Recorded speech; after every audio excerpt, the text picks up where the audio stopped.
Donc, merci pour cette présentation. Donc, je pars mon timer. Là. Oui. Ouais, OK. Ouais, ben là. OK, ben, il va y avoir une vidéo en premier de toute façon, c'est correct, on va la laisser là. Puis je m'en occupe après. Donc, oui, en fait, aujourd'hui, bon, tu sais pas de quoi je parle. En fait, je parle pas de mon projet de doctorat, comme il y en a plusieurs aussi qui en ont entendu parler sur les contradictions. Là, je m'intéresse à autre chose, qui est un projet avec le Ludov, qui s'appelle les Jardins de la critique vidéoludique. Puis avant même d'expliquer quoi que ce soit, en fait, je vais tout simplement lancer cette courte vidéo-là, 10 secondes. Puis, il n'y a pas de son. Mais ça devrait quand même donner une petite idée de qu'est-ce qui commence. Hein. Puis, ben, vous aurez compris, c'est très prototypal. Là. Le petit cube blanc qui était à terre, tout vide, ça fait dur un peu. Mais déjà, on a 4 pays. Ça va revenir. On a une sphère par rapport, ça ne va pas revenir. Ça prend des tests aussi. Et là, ben, on voit les jardins, les couleurs, les champignons, les messages.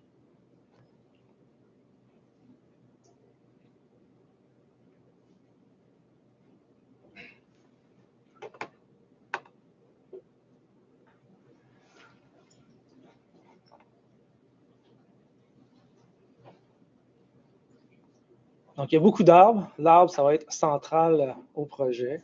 C'est un essai. Hein. Je l'ai déjà fait, cette présentation-là, à History of Games en anglais. Puis là, ben, j'essaie de faire quelque chose de différent. On commence par la vidéo. Donc, on va voir qu'est-ce que ça va donner.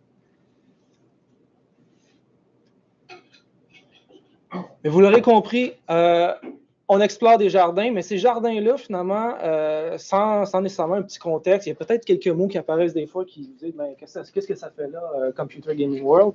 Ben, en fait, c'est que c'est une représentation en fait, d'un projet, mais qui est vraiment un bouleversement du projet en soi. Donc là, je vais essayer de revenir ici.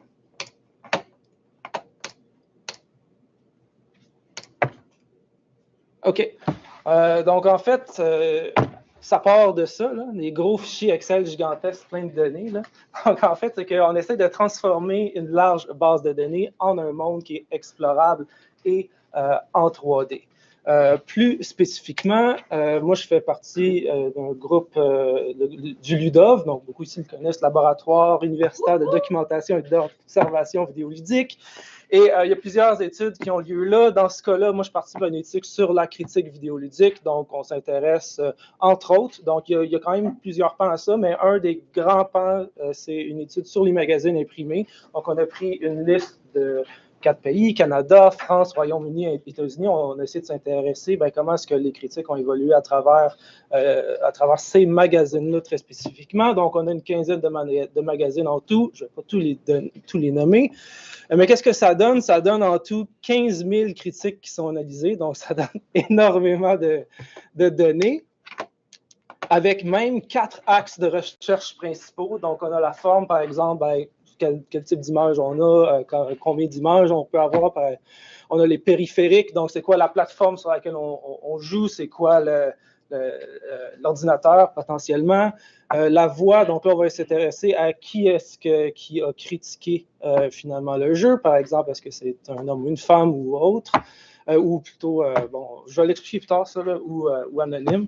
Et finalement, l'évaluation comme quatrième axe, et là, ben, c'est assez clair, est-ce qu'on donne des notes, mais en même temps, ça peut être compliqué parce que ça peut être des notes numériques, ça peut être des notes lettrées, ça peut ne pas être de notes du tout, ça peut être des stars, un peu n'importe quoi finalement. Donc, tout se complexifie, tout se transforme, comme vous l'avez vu, avec beaucoup de lignes, tout plein de données. Mais ce n'est pas la seule chose, là. Donc, c'est-à-dire que ce n'est pas la seule chose qui m'intéresse dans ce projet-là. Des données, c'est bien intéressant, mais il y a des recherches aussi qui ont lieu à travers tout ça. Donc, évidemment, il n'y a pas juste moi dans ce groupe de rechercheurs, on est plusieurs qui ont aussi fait des recherches. Ici, je sais que c'est écrit petit, là. L'idée, c'est qu'on a déjà plusieurs communications, plusieurs publications qui ont lieu sur ce projet. Puis, ça serait intéressant de voir, ben, OK, là, c'est bien beau d'avoir une représentation des données, mais est-ce qu'on peut même établir des liens avec la recherche qui a été faite littéralement sur ces données-là? Donc, ben, mon hypothèse, c'est que oui. Alors, le but du projet, représentation de données dans un environnement rendu en 3D. Comme j'ai dit, l'intégration des recherches qui sont liées. Il y a quand même quelques désirs autour de ça. C'est un projet de recherche-création. Je suis en recherche-création. J'aime ça créer pour créer aussi, là, mais ça prend quand même une sorte de justification aussi derrière. Là. Donc, il y a quand même certaines choses, il y a certains objectifs qui sont quand même importants. L'exploration ouverte, parce que là, ben oui, on peut faire des recherches quand même dans les bases de données, mais ça va être quand même typique si on a juste des tableaux de données, de juste se dire, ben, OK, là, je vais regarder pays par pays ou je vais simplement lire la liste, regarder les données, puis en fait, probablement pas toutes les regarder. Mais ici, qu'est-ce qu'on a comme intention? Ben, on a plusieurs parcours qui vont nous être proposés. On commence un peu de la manière qu'on veut, puis ben, vous allez le voir aussi dans les explications, c'est qu'on traverse relativement de manière efficace ces données-là aussi. Donc, il y a une exploration des données qui est un peu ouverte, qui dépend aussi de la personne qui joue, qui dépend des parcours qu'on choisit de voir. Il y a un espoir d'accessibilité vraiment dans un sens très précis, là, où ben, des tableaux de données, qui veut voir ça en dehors de l'académia? C'est pas grand monde. Donc, il y a cette idée, ben, est-ce qu'on peut peut-être convaincre que c'est intéressant cette recherche-là aussi, toutes les données qui ont été accumulées d'une manière différente. Donc, si on leur dit, ben, bon, c'est sûr que les walking simulators, c'est pas ce qui est le plus populaire, mais déjà, c'est une première idée de comment est-ce qu'on peut approcher des gens qui n'ont pas l'habitude de voir ces données-là et comment est-ce que ça peut donner, ben, finalement, est-ce que ça peut les inciter à la limite, explorer un peu plus ces données-là, puis s'informer et lire peut-être même les recherches qui ont été liées. Et finalement, ben, on essaie d'avoir une approche unique et quand même relativement agréable sur les résultats de la recherche. Encore une fois, plus le fun que de juste regarder des tableaux. Pour avoir moi-même rempli beaucoup de tableaux, je suis vraiment, vraiment tanné de ces tableaux de données-là, de ces lignes de données-là. C'est vraiment... Bon, c'est un gros travail ici, là, faire les jardins, mais déjà, c'est quelque chose d'un peu différent. Donc là, qu'est-ce qui inspire le projet? Évidemment, il y a d'autres travaux qui se font sur des grandes bases de données. Des projets de visualisation, souvent, on va en voir qui vont avoir des représentations relativement abstraites, mais néanmoins intéressantes, un peu plus artistiques. Donc, il y a beaucoup de projets ici. J'ai mis un exemple du MIT Sensible City Lab. C'est pas intéressant de passer à travers tout ce qui existe parce qu'il y en a toutes sortes. Mais je remarque quand même que une figuration de ces données-là, c'est pas nécessairement si courant. Quoique, il y en a tout le monde qui sont intéressantes. Là, ben, ça devient justement intéressant de se poser la question, ben, qu'est-ce qu'une sorte de figuration peut amener? Là, ici, je vous en ai donné une où en fait, le nombre de pixels pour une image, c'est le nombre finalement restant d'une certaine espèce en particulier des individus. Donc là, déjà, au fur et à mesure qu'on voit l'espèce disparaître, il y a quand même quelque chose qui vient nous chercher. Il y a quand même une représentation assez rapide qui est peut-être même un petit peu plus forte parce qu'on voit l'animal que de juste de dire, ben, il en reste 500 de telle espèce. OK, mais encore. Il y a aussi l'aspect musée virtuel. Donc là, en fait, ce que je vais montrer jusqu'à présent, c'était vraiment l'aspect de la représentation des données. Mais tout ce qui est faire des liens avec la recherche qui existe déjà, ce n'est pas nécessairement parler de données, c'est parler de la recherche. Donc là, ce qui est un peu plus intéressant, c'est l'idée, par exemple, des musées virtuels, finalement. C'est de dire, ben, il y a des analyses autour de ça, il y a des objets qui existent autour de ces données-là. Et ben, de penser, est-ce que aussi ça peut créer un genre de parcours à travers ces données? Ça va être peut-être un peu plus clair lorsque je vais expliquer vraiment plus le fonctionnement, mais reste qu'il y a aussi cet aspect muséal qui est intéressant, surtout pour l'intégration de la recherche. Et finalement, bon, on avait 4 pays, on a décidé qu'on faisait des jardins, ça s'appelle Jardin de la critique vidéoludique. Donc, bon, on s'est dit, OK, on n'est pas ultra formel à ce niveau-là, il faut le dire. C'est des images sur Google. On est allé voir des jardins importants en France, par exemple, puis on s'est dit, OK, ben, on va s'inspirer là-dessus. Là, ben, c'est plus des considérations esthétiques aussi. C'est vraiment pour, je l'ai dit, c'est important aussi d'avoir une expérience qui est un peu le fun. Ben, ça passe aussi à travers l'aspect esthétique de la chose. Donc, on s'est inspiré de véritables jardins. Mais c'est de manière très, très lousse. Je n'ai pas, par exemple, des assets pour véritablement représenter le Smithsonian Gardens et on n'a pas les moyens non plus d'engager la modélisation de véritables jardins de ce type. Donc, vraiment, c'est plus une inspiration plus ou moins libre qui est faite autour de ça. Bon, on se lance vraiment dans le projet. Je vous l'ai déjà dit, il y a 4 jardins parce qu'on a 4 pays. Donc, vous l'aurez compris, c'est quand même vraiment, vraiment gigantesque.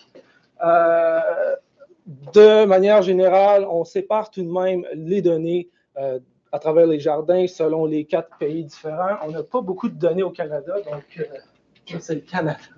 Malheureusement, il semble qu'il n'y avait pas énormément de critiques en magazine, c'est-à-dire qu'il n'y avait pas de magazine critique énormément au Canada, relativement du moins aux autres pays, donc c'est ce qui arrive. On a tout de même un hub central qui contient les informations importantes, par exemple la méthodologie, tout ce que je vous raconte là, des liens vraiment directs vers les entrevues, comment est-ce qu'on utilise l'application, des liens vers les autres projets aussi. Beaucoup de choses là-dedans qui se retrouvent aussi dans un menu principal ou dans un menu de pause, mais c'est intéressant aussi de centraliser la chose. OK, et c'est là que je vous dis, j'étais tanné des lignes de tableau Excel. J'avoue que j'étais un peu tanné des arbres aussi. parce que finalement, dans ces jardins-là, ben, chaque critique, je vous l'ai dit en le 15 chaque critique, c'est un arbre. Donc, c'est quand même un gros travail de placement. Puis non seulement ça, c'est pas juste un arbre, c'est que là, après ça, il y a toute la question, ben, OK, c'est bien beau dire, on met un arbre est égal à une critique. On essaie aussi d'intégrer certaines données. Et là, ben, entre autres, il y a eu plusieurs réflexions là, sur comment est-ce qu'on rendait ça à travers le temps, par exemple, là, pour essayer de donner un sentiment évolutif, pour essayer justement aussi de pouvoir percevoir rapidement. Bon, ce magazine-là est apparu bien avant parce qu'on a justement des arbres plus anciens, si on veut. Il y a eu plusieurs essais autour de ça, surtout au début, la première idée que j'avais, c'était au niveau des générations, mais en réalité, ça cause tout plein de problèmes parce qu'on n'a pas toujours exactement sur quelle console ça fait partie. Ce PC-là, à quelle génération je l'associe, etc. Donc, ça ne marche pas vraiment, ce qui fait qu'on s'intéresse finalement à des années. Mais je pense que c'est quand même intéressant finalement comme idée de voir que avant 1984, on va utiliser une forme de rendu très spécifique. Là, fièrement, je dois dire que c'est moi qui ai fait le pixel art de ça. Donc, c'est vraiment du pixel art donc très basique et pas très professionnel. Et lorsqu'on avance dans le temps, éventuellement, on a des textures un petit peu plus intéressantes que là, moi, je n'ai pas fait, qui sont tout de même pas vraiment réalistes. On reste quand même sur un rendu qui est 2D. En réalité, deux tranches de 2D qui permettent quand même de faire une rotation sans qu'on voit rien d'un certain angle. Et finalement, on rentre dans la 3D à partir de 1994 et en 2006, on a vraiment des arbres qui sont beaucoup plus fournis avec des arbres photoréalistes et des niveaux de détail. Donc, plus on s'éloigne, moins c'est des détails. Là. Donc, je vais pas... J'aime ça les arbres. Oui, là, je suis tanné, c'est ça. Je vous donne quand même un petit peu un aperçu de qu'est-ce qui arrive lorsque, justement, on traverse, finalement, un magazine qui opère à travers toutes ces années-là. Au départ, effectivement, c'est parcours en 2D. Encore 2D, mais un petit peu plus de détails. On rentre dans la 3D, puis dans la 3D photoréaliste, si on veut. Et évidemment, ça varie d'un magazine à l'autre. Si le magazine a commencé en 2000, on n'aura pas du tout le même type de contenu. OK, plein d'autres affaires qui sont entrées. On essaie de mettre les données. La hauteur moyenne d'un arbre à l'intérieur d'un numéro, en fait, c'est relatif au nombre moyen de pages par critique dans ce numéro-là. Donc, c'est un calcul qui est automatisé là, quand même. Là, tous les arbres d'un même numéro, il y a un script qui prend ces informations-là, qui transforme la hauteur des arbres en fonction de ces éléments-là. On a aussi des pots de fleurs qui apparaissent. Donc là, ça, c'est un petit peu plus clair. Peut-être que ce n'est pas juste un nombre de pages. C'est vraiment lié à la note, mais encore une fois, relative à la note moyenne, soit de l'entièreté du magazine, soit de l'entièreté de nos données. Très mathématique, mais ça donne quand même quelque chose de relativement clair. Donc, plus il y a de fleurs, plus ça veut dire que relativement au reste, on a donné des bonnes notes finalement à ces jeux-là. Et à l'inverse, il n'y a pas de fleurs du tout. Peut-être que ce n'était pas un bon mois, si on veut. On a un nombre de champignons qui est relié au nombre moyen d'images aussi dans le numéro. Donc, si pour un numéro, on a mis tout plein d'images, on va avoir plus de champignons. Et la couleur de l'arbre qui représente finalement le genre probable des auteurisses. Et là je ne veux pas parce qu'il y a quand même plein de détails sur comment est-ce qu'on fait l'arrondissement, tout ça. Je ne vais pas aller trop en détail là-dessus, mais c'est là que je reviens quand même sur l'idée du genre probable. On ne peut pas nécessairement le savoir. C'est super difficile. On rentre dans des données qui sont très anciennes. On ne sait pas c'est quoi vraiment leur représentation. D'ailleurs, au point où ce qu'on reste seulement avec l'idée, est-ce que c'est une personne masculine ou féminine? Probablement. Donc, on n'a pas le choix, mais on inclut aussi les personnes qui sont anonymisées ou encore lorsque les cas sont pas nécessairement, lorsque l'auteur n'est pas nécessairement anonymisé, mais l'identité est totalement ambiguë parce qu'on n'a aucun indice. OK, je suis quasiment à la fin, cool. Là, c'est là qu'on rentre. Ça, c'était la représentation des données. Maintenant, l'intégration de la recherche, comment ça peut fonctionner? Bien, on pense faire ça à travers des chemins recommandés. Parce que veut pas, on passe à travers des données, mais ces données-là sont souvent référées à travers les différentes recherches. Donc, qu'est-ce que ça veut dire? Bien, ça veut dire qu'on peut prendre ces recherches-là puis finalement faire le parcours à travers, comme je vous l'ai dit, un genre de musée, finalement. Et donc, cette intégration-là, elle se fait étape par étape. Une manière, par exemple, de l'activer, c'est d'aller dans le hub, de dire, telle recherche par telle personne, j'aimerais ça en savoir plus à travers ça. Donc, on le sélectionne. Puis, on a notre parcours qui est invité, qui nous permet d'aller à certains nœuds. Là, ici, c'est des sphères, par exemple. Donc, on a ce parcours-là qui nous dit, on s'en va à telle sphère, on va à telle sphère après. Et ces sphères-là peuvent contenir du texte, des images, des enregistrements vocaux. Donc, c'est vraiment intégré à travers les jardins. Et quand je vous ai dit qu'on voulait favoriser l'exploration ouverte, ces sphères-là sont toujours là. Donc, même si on n'est pas en train de faire un parcours, en réalité, on peut toujours interagir avec une sphère comme on le ferait dans un musée. Même s'il y a des parcours, on peut décider, moi, je m'en fous maintenant de ce parcours-là, je m'en vais ailleurs, je lis tel panneau, par exemple. Beaucoup de défis à travers tout ça, évidemment, choisir les bonnes données, comment les représenter. Évidemment, on a une tonne de données, il y en a en réalité très peu qui ont été mises à l'écran finalement. C'est de les choisir, donc c'est des choix qui sont relativement arbitraires, puis aussi éventuellement qui deviennent intéressants à tester. Est-ce que ça donne véritablement certaines informations? Là. Donc ça, c'est des choses qui n'ont pas encore été testées. On n'a pas demandé aux gens de faire l'expérience. De toute façon, on a encore une étape de développement relativement tôt. Les besoins liés à la spatialisation, donc non seulement il y en a énormément d'arbres à représenter, mais aussi des fois on va représenter des fractions. Donc nos données sont très fractionnaires, le nombre moyen d'images est très fractionnaire, donc là il faut savoir comment est-ce qu'on va faire l'arrondissement. Est-ce qu'on fait par le haut, par le bas? C'est toutes sortes de questions qui arrivent pour obtenir finalement un nombre entier de champignons et non un 2/3 de champignons. On aurait pu le faire, mais là ça devient un peu compliqué. Et des fois, c'est aussi de savoir est-ce qu'on va utiliser des sommes ou des valeurs moyennes parce qu'on mêle tout ça aussi. Puis c'est de conserver à travers toutes ces différentes formules qui doivent être représentées dans un espace figuratif et de garder un peu un sens à travers tout ça. Des défis fondamentalement mathématiques en réalité. On a une diversité des types de critiques, donc ça c'est un autre problème. Là. Je vous l'ai déjà dit. Les évaluations numériques, c'est facile d'établir, de faire un arrondissement, d'avoir un nombre de fleurs. Une évaluation lettrée, une évaluation absente, même chose, c'est des problèmes qui émergent. On doit faire des décisions rendues là. Et il y a aussi toujours le défi de mélanger des questions esthétiques et de fidélité des données. Donc, des fois, on voudrait représenter quelque chose, mais il faut toujours aussi se poser la question, ouais, mais ça va être beau? Ça va être intéressant? Il y avait toute la question même des champignons. Je ne sais pas si c'était clair dans les images, ils sont tous regroupés dans un même ensemble. La réalité, on a fait ça pour des contraintes de représentation, mais au début, c'était pas ce qui était optimal. On se dit des champignons, c'est plus beau si c'est réparti un peu partout. Mais à cause de problèmes fondamentalement mathématiques et de compréhension, on s'est dit, non, ça n'a pas de bon sens. Parce que si on a un trop grand espace, on n'est pas capable de savoir s'il y a beaucoup ou peu de champignons. Donc, on n'a pas le choix de les regrouper ensemble. Et optimiser 15 000 arbres, c'est ça, c'est compliqué. En 3D qui plus est. Oui, j'arrive vraiment à la fin. Donc, on a quand même des espoirs. On espère que ça va fournir des perspectives intéressantes. En fait, ce qui serait intéressant, c'est éventuellement faire des tests de dire, bon, ben parfait, là, soyez-vous des groupes différents peut-être. Regardez ces tableaux de données-là, dites-nous qu'est-ce que vous en pensez, est-ce que vous avez certaines interprétations.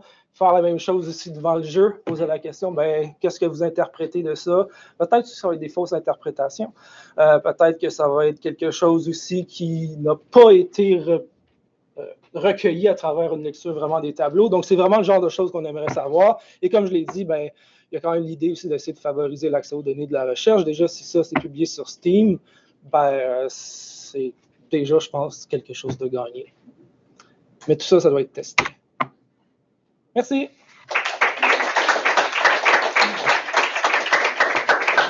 Puis, ouais, ça a commencé comme ça. Donc, ça nous le des questions. Oui, ben là, j'ai des vraies questions cette fois-ci. J'ai 2 questions, je vais te les poser, puis je ferai bien ce que tu veux avec. Première chose, c'est que je me demande, parce que moi, je te connais surtout pour tes projets personnels, comment, dans ton processus créatif, de devoir travailler avec un système de données aussi fixe, comment tu gères ça? Puis la deuxième question, c'est, je ne suis pas sûre de comprendre ça va être quoi le type d'interaction qu'on va avoir avec les données dans le jeu. J'aimerais juste entendre parler un petit peu de, une fois qu'on va regarder les arbres, est-ce qu'on peut consulter du contenu, whatever. So, voilà. OK. Donc, bon, par rapport à mes méthodes habituelles, ben, déjà, je veux dire que c'est quand même moi qui ai lancé l'idée. Okay. Donc, c'est moi qui voulais intégrer la recherche-création dans un projet qui n'a pas du tout rapport, là, on s'entend. Donc, il y a quand même cette idée de créativité aussi qui est intéressante. J'ai eu du fun à faire ça, puis aussi à poser des questions. Est-ce qu'on met un arbre par critique? Est-ce que ça n'a pas de bon sens de faire ça? Finalement, j'ai décidé de faire ce qui n'a pas de bon sens, puis de faire un arbre par critique. Mais évidemment, il y a aussi, finalement, tous les éléments un peu plus négatifs, je dirais, de l'expérience de rentrer des tableaux de données, ben ça se répertorie aussi ici lorsque je dois placer les arbres. Cela dit, quand je suis vraiment tanné, j'ai vraiment du fun à élaborer des scripts pour automatiser la chose. Et ben, parfois ça marche, parfois ça marche pas. Donc, j'ai pas le choix de travailler assez fort. Tu ne te sens pas genre brimé dans ta créativité de devoir prendre ces tableaux Excel? Non, ça pas du tout. Je veux dire, c'est un défi quand même différent. Puis je veux pas, ça ressemble-tu à un tableau Excel, ça? C'est tellement mieux qu'un tableau Excel. Peu importe la quantité d'arbres, c'est juste tellement plus mieux. Ouais. Est-ce que tu peux me rappeler ton autre question? Au niveau des interactions, qu'est-ce qu'on va faire? OK. Donc, il y a quand même une grande part qui est de l'observation, évidemment, là, qui est quand même couplée avec déjà la méthodologie qui explique déjà qu'est-ce qu'on voit. Là. Donc, il y a des panneaux aussi pour nous expliquer, ben, ça, c'était tel magazine, des données un petit peu moyennes qui sont associées à tous ces magazines-là. On a toujours un accès, finalement, aux données directes. Okay. Donc, ça, c'est un peu aussi l'idée que si on est à un certain endroit, je ne sais pas comment ça va être implémenté encore, mais en principe, si ça se fait bien, ça serait que, dépendant où on est capable simplement de dire, ben, donne-moi cet accès direct à la ligne particulière, ou pas nécessairement à la ligne, parce qu'on ne peut pas arbre par arbre, là, mais au numéro particulier. Donc, normalement, on serait capable d'avoir des hyperliens comme ça. Et donc, il y a toujours ces liens qui sont faits là, en plus, évidemment, des liens qui sont directement liés aux recherches à travers les parcours de type muséo. Mais c'est ça, malheureusement, pour l'instant du moins, il n'y a pas beaucoup de mécanique très typiquement ludique toutefois, là, au-delà vraiment de l'exploration, de choisir ses parcours. Et, oui, c'est vrai, de mettre ses propres notes. Donc ça aussi, ça c'est quelque chose qui a été implémenté là, déjà, là, une première version du moins. Donc si on est à un endroit qui n'a pas déjà une note, on fait seulement l'ajouter, ça fait une sphère un peu d'une couleur différente que ce qu'on a vu. Et finalement, on écrit ce qu'on veut jusqu'à un petit forme de caractère. Je donne toujours trop de détails dans tout ça. Mais donc, ouais. Merci. J'avais 2 questions, une plus sérieuse, l'autre moins. La première, c'est... La quoi? La première, c'est... Je me demande... C'est drôle parce que tu viens de dire, il n'y a comme pas vraiment d'éléments à proprement parler ludique dans l'expérience que tu proposes, mais je trouve qu'il y a quelque chose d'assez ludique dans ce que tu fais au point de vue de la création. On dirait que tu es allé chercher un peu comme les affordances de ces éléments-là de la nature, comme les arbres, etc., pour créer cette espèce de jardin-là. Puis je me demandais s'il y avait justement une espèce de travail. C'est quoi le travail qui a été fait pour aller chercher quelle propriété ou affordance de ces éléments-là, les arbres, les champignons, les fleurs, pour représenter ces données-là? Comment tu as découvert qu'on pouvait représenter les données avec les éléments d'un truc? Oui, je me souviens même plus pourquoi est-ce qu'on a décidé un arbre. Parce qu'il n'y a pas juste moi qui était impliqué quand même sur certaines de ces décisions-là. Moi, je voulais effectivement... C'est moi qui ai amené ça, l'idée des arbres. Mais en fait, au début, c'était supposé être des forêts. Mais là, j'avoue que je me souviens plus de mémoire pourquoi c'était l'idée des arbres. Probablement parce que des terrains, on peut en avoir tout plein. Finalement, on peut facilement avoir tout plein d'arbres. Après, par exemple, l'idée des fleurs, je me souviens que ça venait dans une discussion où donner des fleurs, c'est quelque chose de positif. Donc là, ça peut être lié vraiment à cette idée d'évaluation. Mais là, des fois, c'est un peu plus aussi difficile. Comme là, la question des champignons, ça n'a pas nécessairement vraiment rapport aux images. Oui, c'est ça. Mais au niveau esthétique, c'est cool, les champignons. Donc, finalement... Donc, c'est ça, c'est vraiment de mélange. Des fois, c'est plus des idées qui viennent purement esthétiques, mais on veut avoir des données, fait qu'on va les associer parce qu'on peut le faire. Alors que des fois, on est capable effectivement d'établir ces liens-là très clairs, mais ça émerge à travers des discussions, puis c'est des problèmes aussi, là, justement, comment est-ce qu'on... C'est des questions aussi qu'on s'est posées. Est-ce qu'on est capable de faire des liens qui sont pertinents? Je dirais, c'est aussi, des fois, il y en a un autre qui était quand même pertinent, par exemple, la longueur des pages. C'est logique que des critiques en moyenne plus longues, ça donne des arbres un peu plus longs. Donc, c'est tout plein de choses qui sont logiques. D'autres représentations qui sont relativement logiques aussi, c'est que lorsqu'on n'avait pas de données à travers nos numéros d'un même magazine. Donc, s'il y avait un trou, par exemple, du numéro 150 à 200, il y a aussi un trou dans l'espace. Où est-ce qu'il y a d'autres objets? Ça peut être des bâtiments, ça peut être une rivière, peu importe. C'est super bien ça. Ma deuxième question est vraiment courte et est un peu monstrueuse. Comment tu te sens quand tu te promènes dans la forêt ou dans la nature? Est-ce que tu vois des données? Est-ce que tu es... Dans la vraie, pas nécessairement. Mais non, pas nécessairement. Quoique... plus une personne de ville aussi. Là, donc, mais en fait, il y a des trucs quand même intéressants, je pense, parce que déjà, moi, en me promenant, aussi en le créant, là, lorsqu'on s'efforce, lorsqu'on comprend déjà que c'est des données, il y a quand même des choses intéressantes qui arrivent, comme de voir, dans un certain cas, comment dire, lorsqu'on réalise l'ampleur, par exemple, d'un numéro, puis là, si on se demande, là, on est ici vraiment dans un jardin ou dans une forêt, là déjà, il y a quelque chose de vraiment fort, même beaucoup plus que si on fait juste ouvrir le magazine, qui finalement nous amène à réaliser, wow, ils ont fait un travail de fou là, sur les critiques, dans ces années-là particulièrement, parce qu'on se ramasse avec des gigantesques forêts. Là. Puis ça, on le voit autant, à mon avis, en se promenant, qu'en le développant, puis en étant pogné à rentrer des centaines d'arbres dans des petits morceaux. Merci, Mathieu. Oui, en fait, premièrement, j'adore l'idée. Pour vrai, c'est excellent. Moi, une chose que j'aime beaucoup, là, c'est, ça va peut-être dire quelque chose, mais tu sais, l'idée dans Minecraft d'avoir comme la bibliothèque, des archives, des livres qui sont censurés, c'est une idée archivaire que je trouve très intéressante avec le jeu vidéo. Je me demandais, parce que c'était pas très clair, en fait, donc le jardin, c'est vraiment un amalgame de données. C'est pas un truc archival des critiques elles-mêmes. C'est pas, je peux pas cliquer sur un arbre et voir la critique en question. Non, puis ça, en fait, ça, c'est un gros problème qu'on a pensé parce que même au niveau des parcours, des parcours de la recherche, certaines personnes aimeraient ça, justement, faire des liens ou montrer vraiment la page, puis dire, faire telle analyse, puis de mettre ça comme une image à l'écran. Là, il y a des contraintes de droits d'auteur qui arrivent à travers tout ça. Donc ça, c'est un gros exemple de difficulté qu'on a. En fait, même l'accès au magazine, on a le même problème parce que le magazine, c'est nous autres, on n'a pas les droits de distribution nécessairement de tous ces magazines-là. Là, je ne suis pas trop au courant de comment ça marche ces droits-là, en fait, dans le projet. Il faudrait peut-être que toi, tu es juste au courant, Francis, je ne sais pas.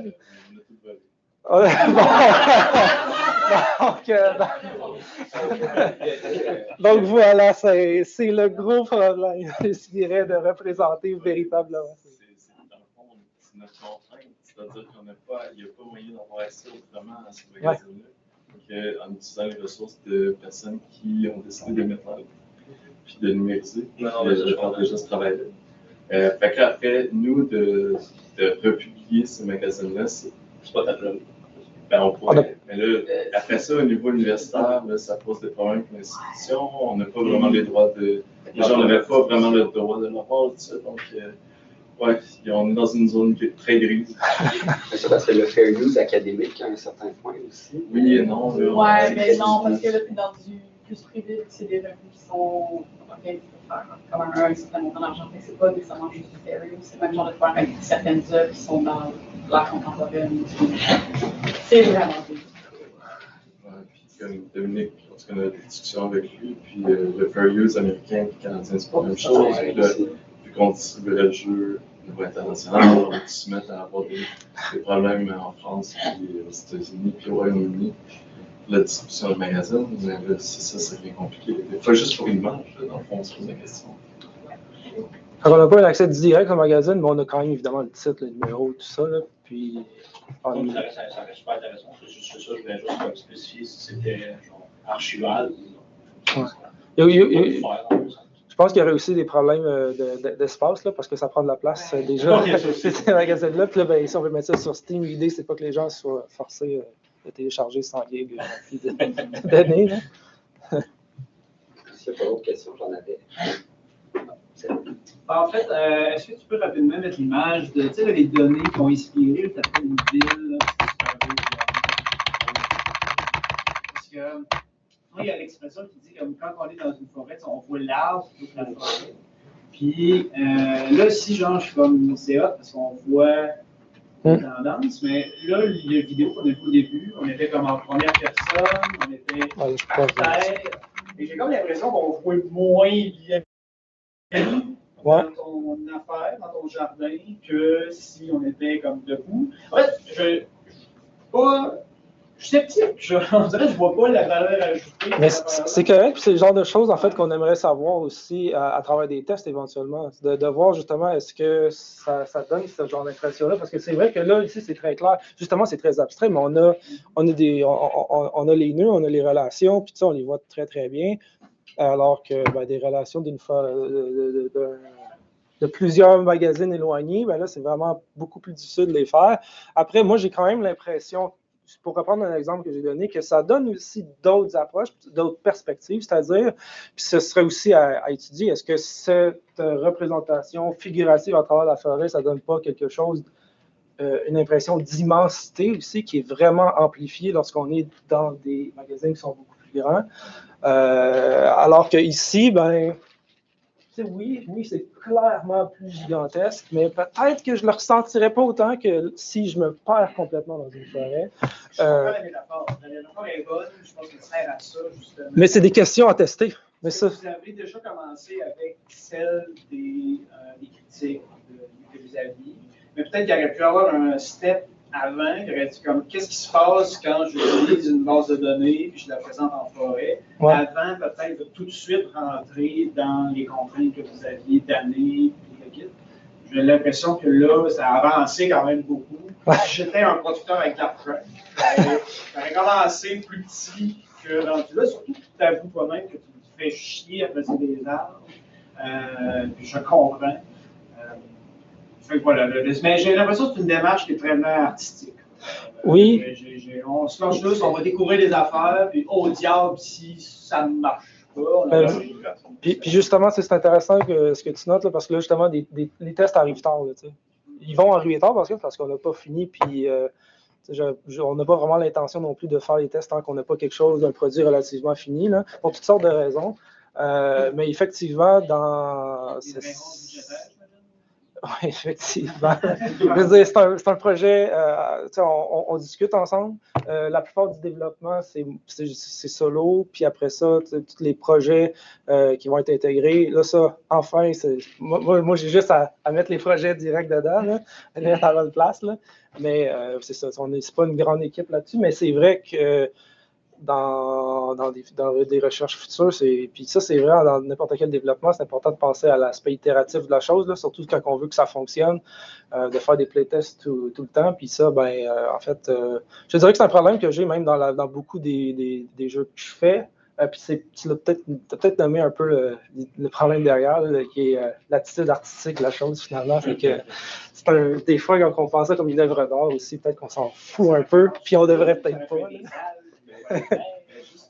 Juste pour rebondir, c'est la question de l'arbre, dans la forêt, on se parle là-dedans. Mais je pense que c'était aussi le but, de l'aller-retour.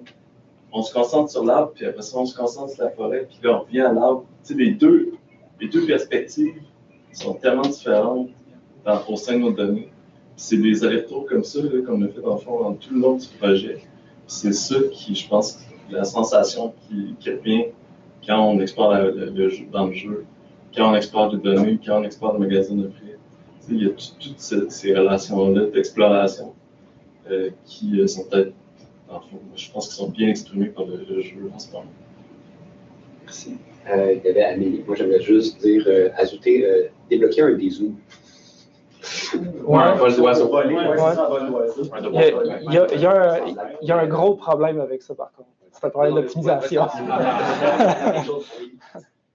Justement, pour faire, je suis dans un projet de visualisation de données dans un répertoire de Transcription.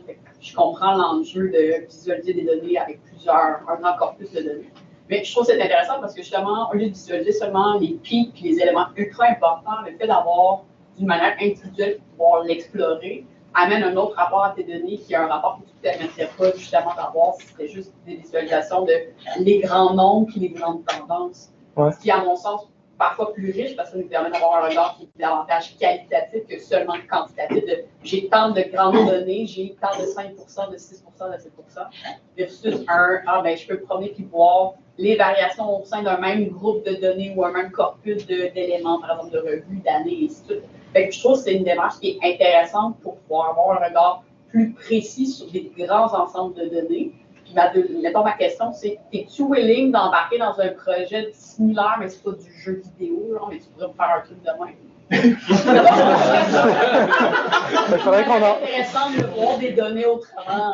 C'est une offre, là, parce qu'on peut en parler. Je suis comme déçue. Ma collègue, c'est elle qui gère les données, mais on a comme ces discussions-là de c'est le fun de voir, mettons, il y a tant d'hommes et tant de femmes qui écrivent, mais on aimerait aller un peu plus en détail, en qualité, dans des approches.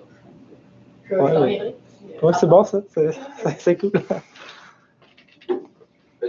Pour faire du pouce là-dessus, au colloque Wargame, j'avais posé la question à Groupe d'enfants, qu'est-ce qu'on peut faire pour la recherche-création? Parce que moi, on parlait de mettre le jeu à l'ordre du jour. Ouais. Puis je pense que cette manière-là de faire d'un grand ensemble de données un jeu, ou plutôt un espace dans lequel il est possible de jouer pour... genre perspective Foucault versus de Certeau, là. Genre, au lieu de voir vraiment des grosses structures qui se dégagent, étudier les petits chemins que tu peux faire qui sont uniques, genre. Puis, on jase, là. Recherche-création aussi, comme il y a des allers-retours, tu parlais du processus itératif, aller-retour, mais tu as beaucoup été, je pense, dans l'itératif de la création, mais j'allais regarder Francis Meif, là. Est-ce que vous pensez faire des allers-retours à ce niveau-là avec l'étape de recherche? Comme est-ce que vous avez dégagé des trucs, comme tu parlais de trucs qui venaient en jouant? Ouais, la recherche, quand même, le financement, s'il n'est pas fini, il arrive à sa fin. Là, donc, malheureusement, il n'y aura pas beaucoup de recherches qui vont être faites. Là. Les tests, je pense qu'on n'aura pas le choix, ça va être de les réserver vraiment à moi. Là, j'avoue que je ne suis pas ultra familier avec tout le financement de ce genre de projet-là. Là. Je ne sais pas si on va le poursuivre dans un projet subséquent, mais sinon, autrement, non, on est plus dans l'idée de... Moi, en tout cas, j'aimerais ça quand même faire des tests, puis voir, OK, peut-être rendu là, faire certaines itérations. Là, mais malheureusement, au niveau de la recherche, c'est pas mal...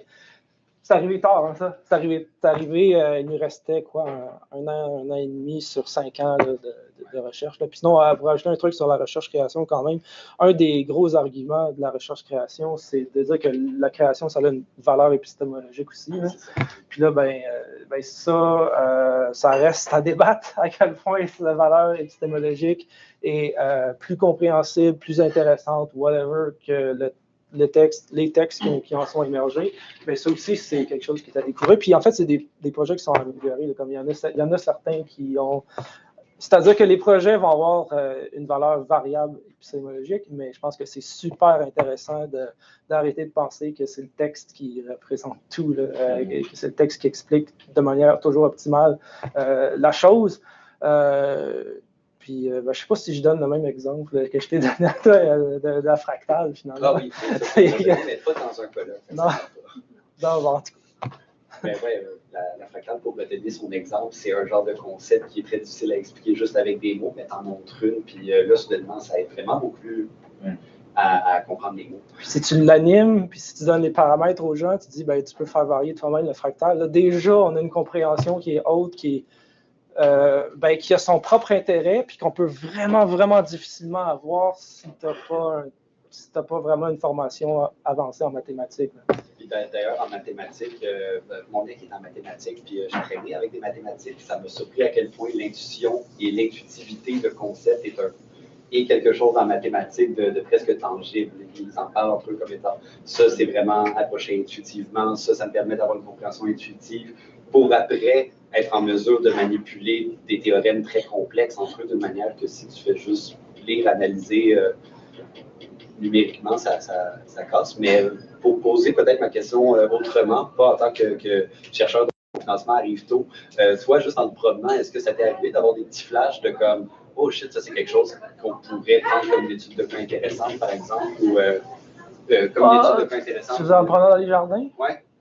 Ça t'a-tu aidé, toi, à un moment donné? As-tu une anecdote? Tu des exemples? Ben, c'est pas nécessairement des choses qui n'ont pas déjà été remarquées. Comme là, j'ai une slide qui a disparu, je pense que c'était par accident. J'ai dit avec. Il y a peut-être ce que j'ai dit, l'immensité de la chose, peut-être. Il y a certains éléments qui sont clairs, qui ne sont pas nécessairement super importants, comme le fait qu'on voit que, si je me souviens bien, US, UK ont commencé avant. Ou non, la France a commencé avant. En tout cas, c'est ce genre de petites affaires-là qui arrivent parce qu'en général, on voit des plus vieux arbres, on en voit beaucoup plus. On voit aussi en France, il y en a beaucoup plus. C'est le genre de choses qu'on peut avoir dans des données qui ne sont pas nécessairement claires autrement. Mais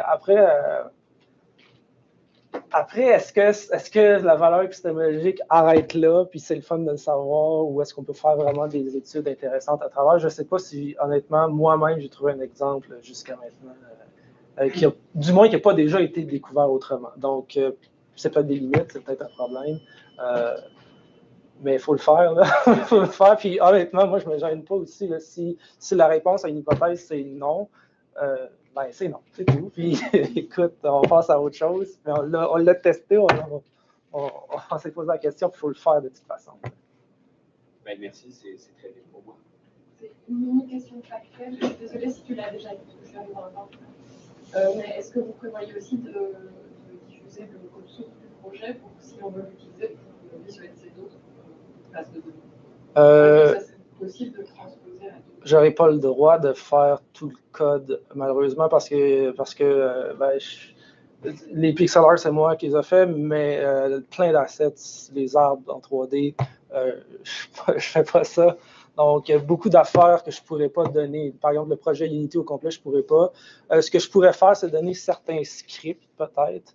Après, il y a beaucoup de choses là-dedans qui est manuel. Là. Le placement des arbres, ça a été réfléchi à savoir si ça allait être généré procéduralement, mais il y a plein de problèmes à travers une génération procédurale qui n'est pas juste l'idée de donner une forêt, mais vraiment d'intégrer véritablement des données tout en faisant un parcours relativement intéressant, puis en s'assurant qu'on est capable de passer d'un magazine à l'autre sans faire des déplacements inutiles. Donc, il y a plein de contraintes qui sont vraiment difficiles.